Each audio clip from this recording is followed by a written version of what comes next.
Good morning, and it's a pleasure to be here. May it please the court, my name is John Alothian, and I'm representing appellants in this appeal. I'd like to reserve 4 minutes for rebuttal, if that's okay. Yes, watch your clock, please. Yes, thank you. We are asking the court to hold that the district court lacked subject matter jurisdiction to dismiss the case, and therefore we're asking this court to enter an order remanding the case back to state court. Subject to Your Honor's guidance or direction, I'd like to plan to focus my argument first on why there is not Article 3 standing, and then second on why this does not prevent the case from being remanded back to state court, and third on why the appellees are stopped from arguing otherwise. I find it rather curious that the plaintiffs are arguing there's no Article 3 standing. It is an awkward position to be in, Your Honors, but Is it because you have viable claims if you go to state court and you don't have viable claims if you're in federal court? Exactly, Your Honor. Because the district court dismissed the causes of action, finding that there was not sufficient facts to plead them, we've realized that we can be remanded to state court because those same facts that are not sufficient to plead the causes of action also would not support Article 3 standing. But because we don't need Article 3 standing in state court, and the Section 1670.8 is the subject of litigation in state court, there's several cases before the state court, and the pleadings there are being challenged, and the state courts are coming down differently. What is your theory of injury in state court? The theory of injury in state court, Your Honor, is... I think you don't have to show injury in state court, do you? That's correct, Your Honor. Yes, exactly. So that's one theory. That's one theory. Yes, Your Honor, correct. So because you don't need Article 3 standing in state court, there's no concrete harm that's needed in state court, and appellants can proceed solely on their allegations of the statutory violations alone. And in fact, by including civil penalties, the legislator contemplated that actions would be brought to enforce. Can I ask you about your complaint? If I look at paragraphs 11 through 18, it goes through every single named plaintiff, says everyone purchased services from which the defendant generates sales and fees through the agreement. Paragraph 17, 23, 18, all talking about each defendant caused injury and damages to the plaintiffs. Paragraph 51, defendant charges fees for its services. Paragraph 49, plaintiffs purchase services from the defendant. Paragraphs 2, 18, 55, we're seeking damages and restitution in our prayer for relief. Unjust enrichment through plaintiffs' payment of monies to the defendants. Paragraph 59. I guess all of these, why would you say that that doesn't confer Article 3 standing and constitute injury in fact? Of course, Your Honor. So there's two issues there. First of all, as far as it goes to the remedies of disgorgement, restitution, and unjust enrichment. That doesn't require any loss to you, right? Exactly, and the appellants are not seeking those remedies, and in fact But you are. I mean, we determine jurisdiction at the time of removal. We don't determine it now after you've lost 2 motions to dismiss, you've been dismissed in district court, now you want another bite at the apple, and it feels like a manipulation of jurisdiction to now come in and say, look, we tried to allege it this way at least 3 times, right? First complaint, first motion to dismiss, second motion to dismiss, we lost. And so now we're just disavowing any claim for compensatory damages or disgorgement. But we have to look at jurisdiction at the time of removal. I understand, Your Honor. So my response to that would be that Article 3 standing allegations, they require the same pleading standard that's required to state the allegations to state a claim for the pleadings. If the district court found that that these allegations, the ones that you cited, Your Honor, in the complaint regarding the payment of services under the contract, if those allegations are not sufficient to state a claim for violation of 1670.8 or unfair competition law, then those violations also cannot be sufficient to state a claim for concrete harm under Article 3 standing. Well, what was your basis in your complaint for seeking restitution? Maybe we need to understand that, or I need to understand that. What is the restitution claim?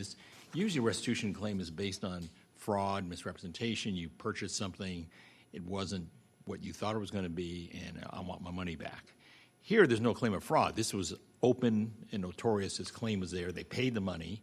So what is the restitution claim? Yeah, I think that, and I didn't draft this complaint, but I'll do my best. From reading the case law, it seems that there is a connection, at times, restitution to civil penalties. So I think that under the unfair competition law, there could be, the restitution could go and coincide with the civil penalties that are permitted for the strict violation of the statute. And then similarly with disgorgement, for the payment of services of fees, to the extent that there was a concrete harm to the point which the court found that those allegations aren't sufficient.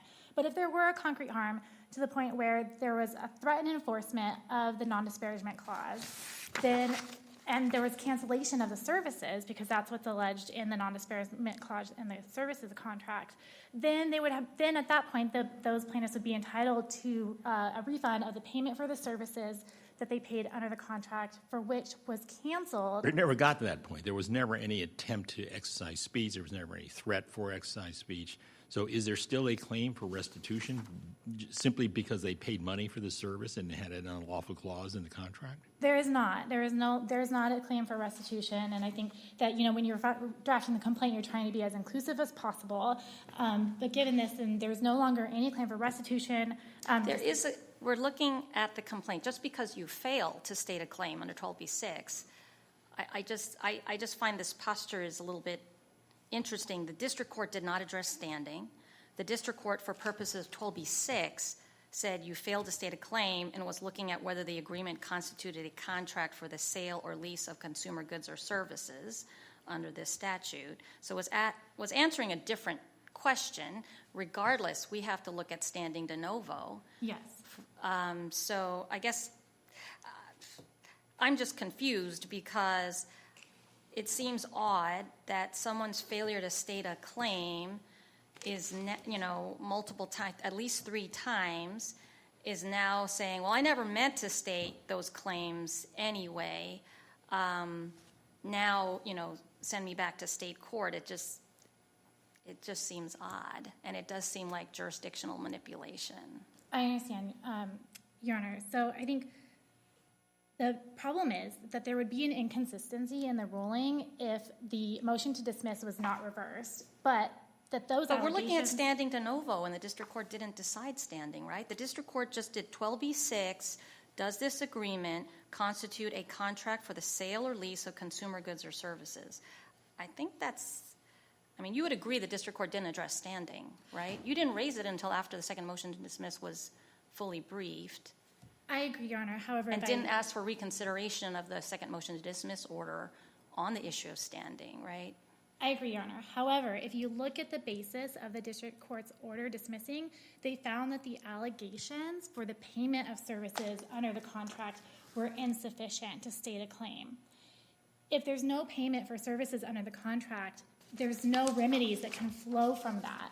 If those facts are insufficient, then how can we have disgorgement or restitution or But you allege multiple times that your class members purchased these services, paid for these services just over and over again, and even if they didn't pay for service, that the defendants have been, collecting these fees for these services and being unjustly enriched. Yes, Your Honor. However, those are the very same allegations in which the district court dismissed the case because it found that those allegations were not sufficient. Right, and normally district court, if you fail 2 motions to dismiss, you enter judgment in favor of the defendant. It's strange now for them this to be like, oh, I never meant to do this anyway, even though I made 3 attempts to state a claim, and now I'm just going to convert it to something else. I think that's a little unusual posture. It is an unusual posture, Your Honor. However, when the district court issued the Polbrook order, we realized that there wasn't standing for these cases. And then when this district court held that those allegations regarding the payment of services were not sufficient to state a claim, then we realized that those also can't be sufficient for Article 3 standing because it's held to the same pleading standard. So you never thought about this on a motion to remand to state court in front of the district court? We did not, Your Honor. However, my understanding is that If there's no subject matter jurisdiction, it can be raised at any time, even for the first Well, one. no, that's true, but I'm saying that should have been a ground for perhaps, lack of jurisdiction in the federal court would have been a ground for the district court to remand to the state court, right? Yes, you're right. So why didn't you raise it then? Once the motions to dismiss had been fully briefed, we did submit a notice of supplemental authority to the court, and I believe we provided the Poolbrook decision to the district court, and it was before the court entered its decision and advised the court that it didn't have jurisdiction based off of that. But it was not briefed on a motion for remand. That is correct, Your Honor. Standing should be assessed at the moment the complaint is filed, right? I mean, if one were to look at it, does it even matter what the district court did? Don't we have to assess whether it was Article 3 standing by looking at the complaint when it was Yes. filed? Yes, Your Honor, but those allegations, they have to meet the same pleading standard as the allegations sufficient to state the claims. Well, just because there's a failure to state a claim, the allegation did assert an injury, did assert concrete injury. At the end, it may be proven not to have merit for one reason or another, but isn't standing different from failure to state a cause of action? Not when the failure to state a cause of action arises from the payment of services. The court said there's no payment of services here. You didn't allege enough facts for that. So if there's no payment of services, then there's no fees to be disgorged. There's no restitution. The only thing that's left are the civil penalties. And there's no allegations in the complaint that these appellants ever intended to violate the non-disparagement clause. There's no allegations in the complaint. So if fees had been paid, if the district court, if there was a finding that fees had been paid, your contention is that there would be a claim for restitution. There may be a claim for restitution if the fees had been paid and if the non-disparagement clause had been violated and if the appellee had sought to enforce that through threats by canceling the services that had been paid for. If the services are still intact that you're paying for, then until they're canceled, you're getting what you paid for, so there would be no need to disgorge them. Counsel, did you want to reserve some time? I did. Okay, why don't you reserve your time and let's hear from your friend on the other side. All right, thank you, Your Honor.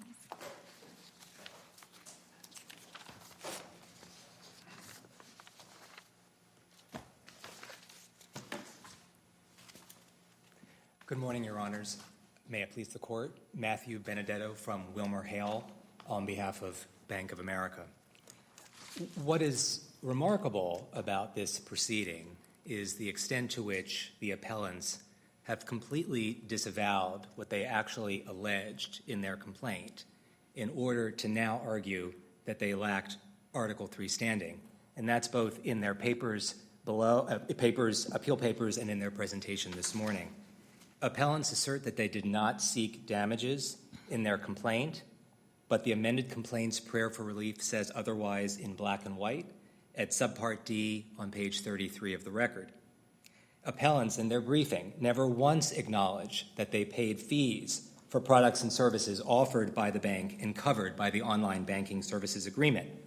They say that that contract is unlawful under section 1670.8.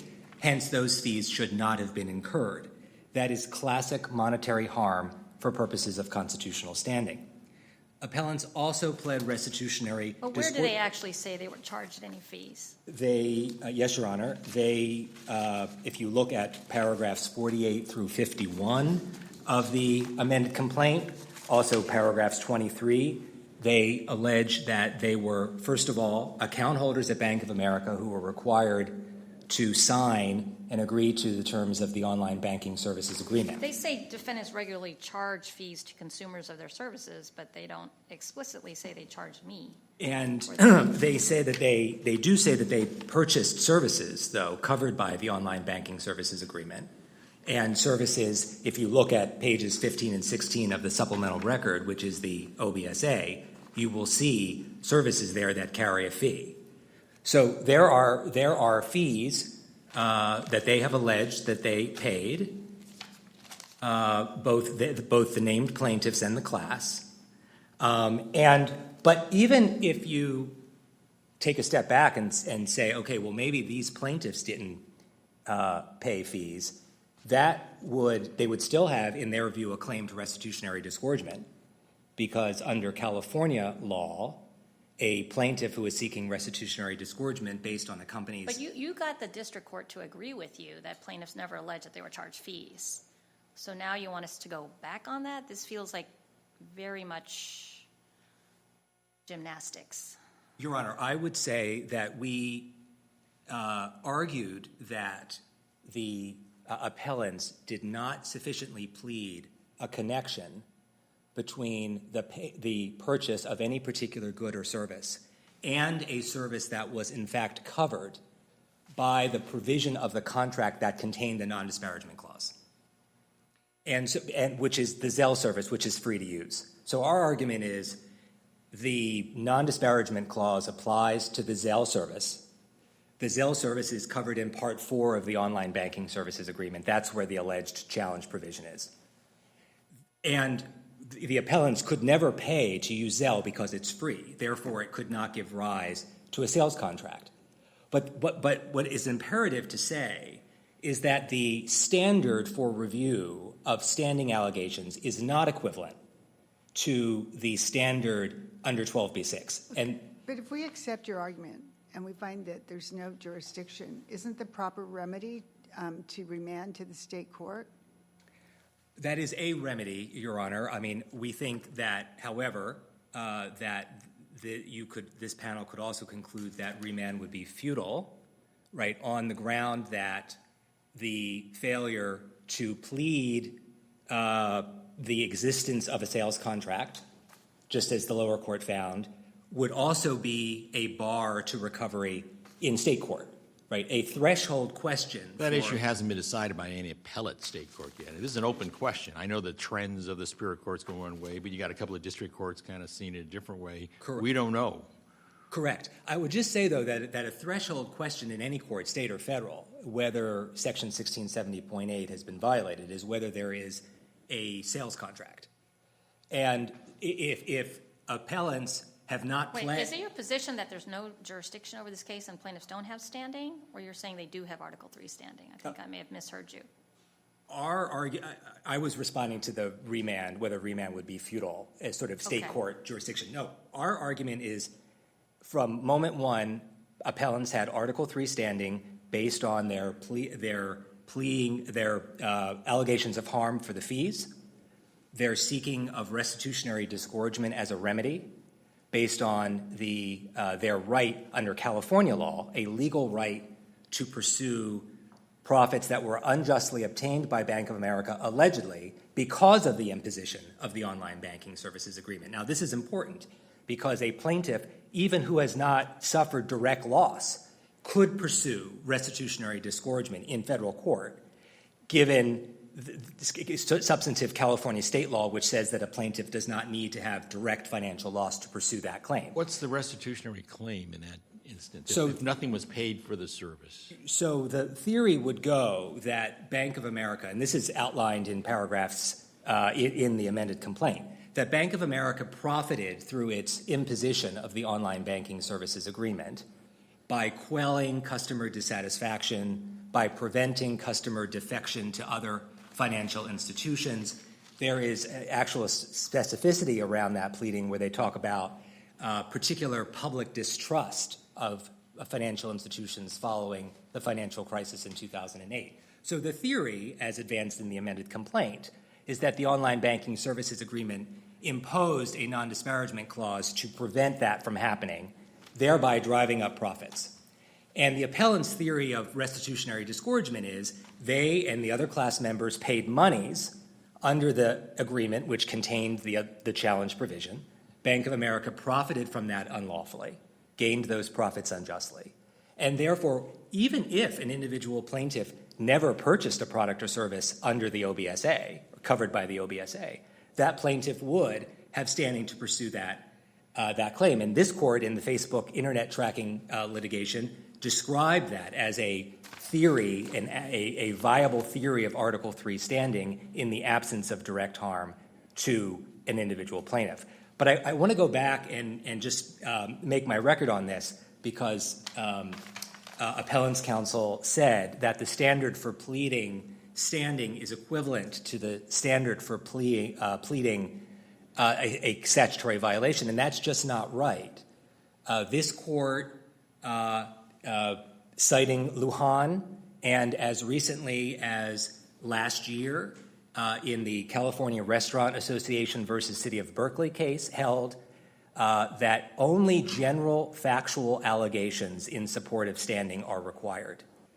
That is not the plausibility standard. Right? General factual allegations are required. That if you go back even before to 2022 in the case Tingley versus Ferguson, this court used that same standard. Can I ask you a question? Yes. I'm now more confused. So you're saying the only service that these plaintiffs used was Zelle, and that is free? Correct. So then your only standing argument is based on disgorgement and unjust enrichment then? Yes. Is that the only thing then you're relying on? Or are you still arguing that, no, they were charged a fee and they suffered damages? Maybe you can help clarify. Sure. They have pled that they paid fees. They made general factual allegations that they paid fees. That is enough to confer Article III standing. Full stop. On the merits, below, we argued that the alleged non-disparagement clause pertains only to the Zelle service, which is free. That is really separate from the threshold question of whether... It's an open question in California state law whether this non-disparagement statute applies when the services are free. That has not been resolved by a California appellate court. That is correct. Okay, so... Right. All I would say is that Section 1670.8 subdivision A does refer to a sale or lease contract, and typically understood to be, one that would require the purchase or sale of goods. And if we agree that there's, if we think there's no Article III standing, though, yes, we do have to remand to state court, in which case all of a sudden they'll have a live claim. I think the panel could determine that remand would be futile under the theory that the appellants have not sufficiently established the existence of a sales contract under subdivision A, as the lower court did. We have enough facts to say, that wasn't really part of their appeal, the appeal of the actual merits of the dismissal. Well, it was to the extent that they made the argument that remand would be appropriate. We made the argument that under Bell, this court can consider that the futility of the remand. And I think you do have the record because you have the amended complaint, and you could construe the amended complaint, as the district court did twice, that the appellants did not sufficiently plead the existence of a sales contract sufficient to give rise to a Section 1670.8 claim. What about their UCL claim? Sure. So the UCL claim, any plaintiff's UCL claim in federal or state court, private claim, requires economic injury. That's the Eno-Host case, which we cited.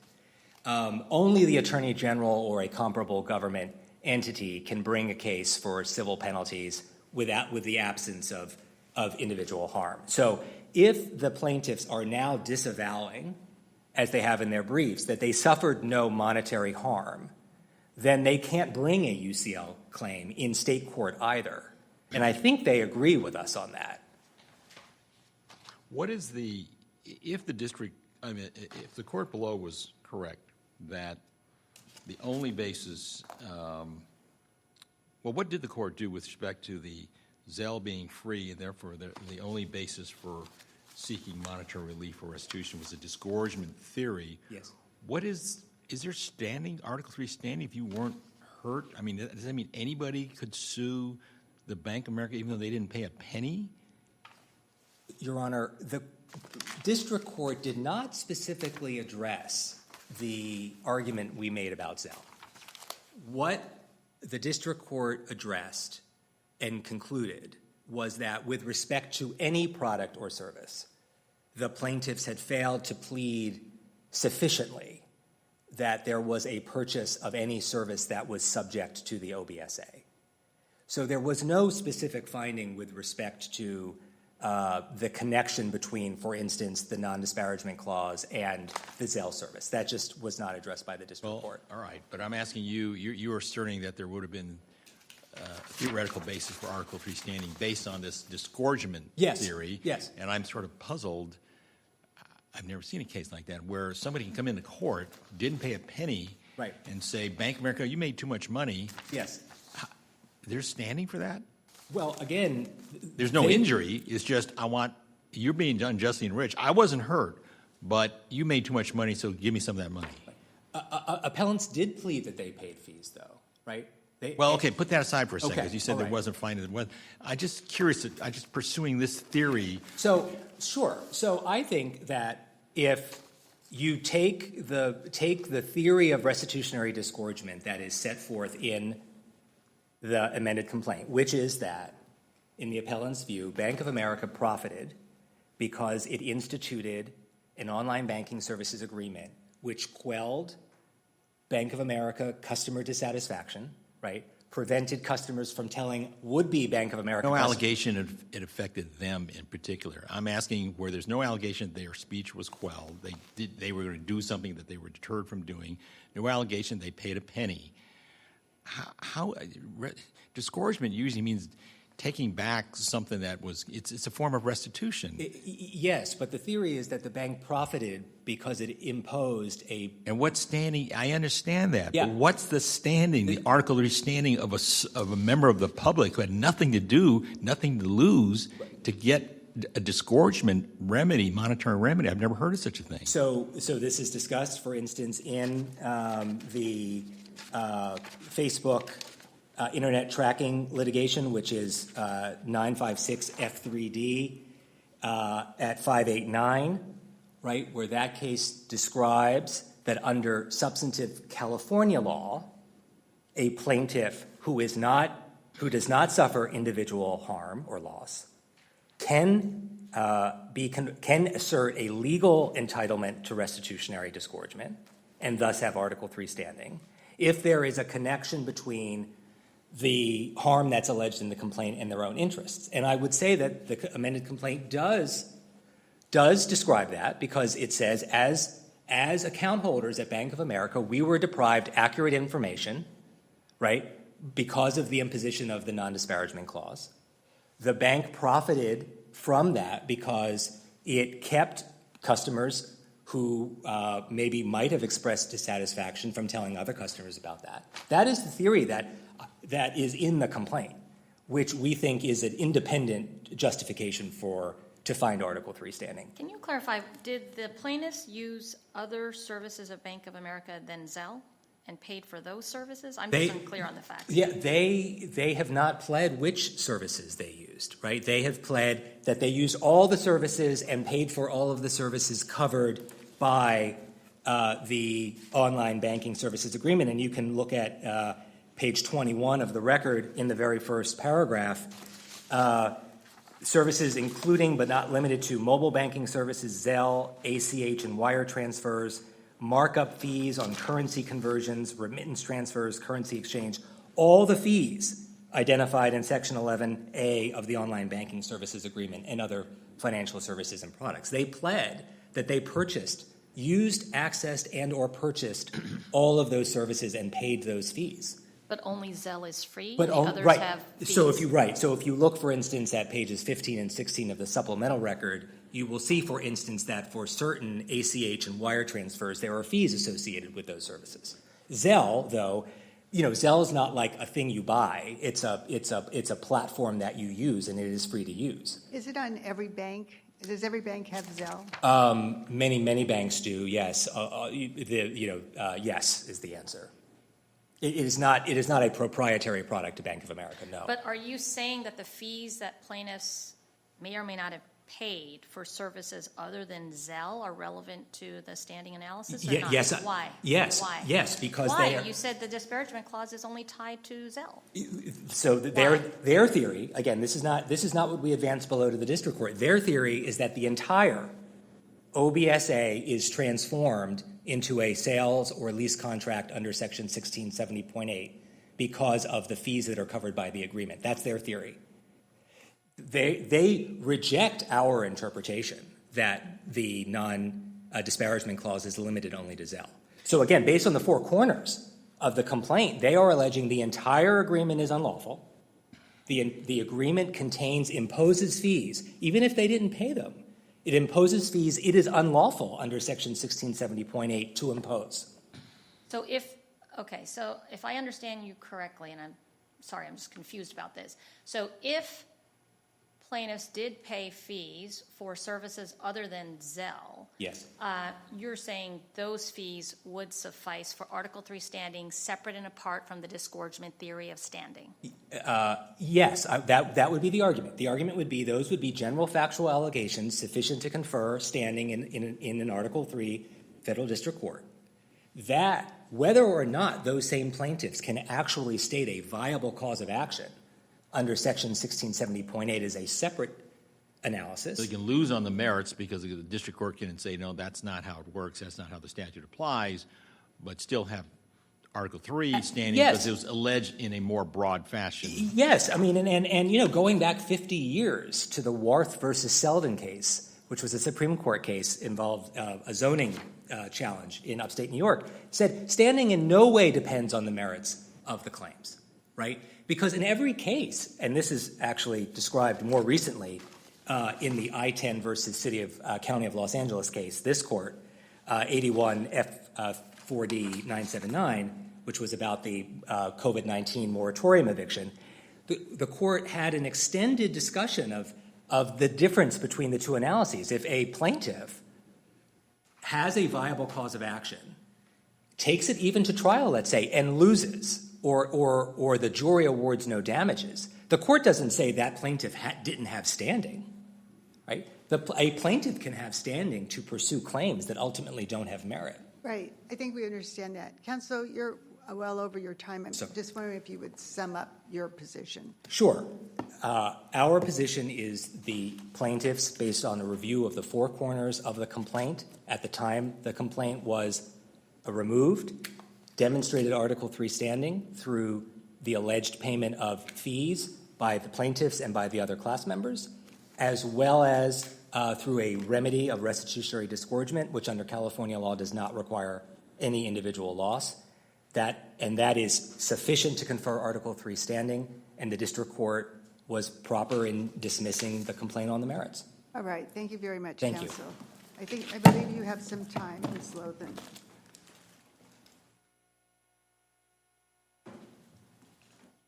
Thank you, Your Honor. So just really briefly, my understanding is that there must be Article 3 standing for every cause of action and every remedy alleged. And so here, if my friend is arguing that there was no services paid for services for fees under Section 1670.8, then there's no concrete harm under Section 1670.8 cause of action. And then the damages for disgorgement, restitution, those wouldn't support Section 1670.8. Those support only the unfair competition But you agree law. there are many cases that lose on motion to dismiss, summary judgment, or at trial that do have standing, right? You don't Yes. have to prevail on the merits to have standing is really my question. Yes, and I understand that. However, if you look at the Spokio case, it does say that the Ashcroft versus Iqbal standard does apply when you're looking at standing on the face of the pleadings. The difference here with our case is that the allegations that are found to be insufficient are the allegations that support damages. If there's no payment for services, then what You damages? did make the allegations of damage. You did make allegations that monies were paid, that the OBSA was illegal in its whole, not segregating off the Zelle part, right? We did, yes, but those are found to be insufficient. But even Found if- insufficient, but that's on a motion to dismiss. You can have Article, to drive home Judge Koh's point, it's not uncommon to have an Article 3 standing and then found there was no injury, there was no causation, there was all the things that normally go into sort of standing. You don't look backwards if on the merits you lose and then say, oh, well, I guess I never had standing in the first place. I understand that, but if you take the causes of action separately, there's still no standing for the 1670.8 cause of action because there's no payment for the services. So Well, you for- alleged there were payment for services. we did allege that, but they found that there was not sufficient. So we're only seeking the civil penalties for that. The disgorgement and the other remedies would support the unfair competition law cause of action. And quite frankly, Your Honors, the appellees are stopped from making arguments that we have standing because below in their motion to dismiss, they argued that the appellants lack standing. But you've also made a lot of contradictory arguments below, so I think that would have to go both ways. Let me ask you another question. Why don't you just file a new case in state court seeking solely civil penalties? Do you have a statute of limitations problem? Are you having difficulty finding named plaintiffs? I mean, that would be a cleaner way. Just file a new case that doesn't have all of these damage requests, disgorgement requests, and just say, I only want civil penalties. Wouldn't that be a cleaner way to do this? Why does it have to be resurrection of this case? I don't have the answer for that, Your Honors, but we can look into Are you concerned with claim preclusion, res judicata, claim splitting? Potentially, I think there could be some concerns. I think that the fact of the matter is that the district court's decision here kind of limited to the point that there was no standing, as well as what the Didn't you, I thought you filed this case in the first instance in state court, We did. and then it was removed. It was. And you didn't argue lack of jurisdiction when it was removed. We did not. Okay. So, unless there's any further questions. Why don't you sum up your Yes. position? If there are no further questions, Your Honor, we do ask that the court find that there is no Article III standing here because there is no concrete harm and that the plaintiffs can proceed separately. There's no concrete harm for the civil penalties violations of the statutory section 1670.8 and that the court remand the case back to the state court because it is unsettled there whether or not these allegations can proceed in state court. All right. Thank you very much, counsel. Thank you. Roldan versus Bank of America is submitted, and we'll take up Smith versus City of Laverne.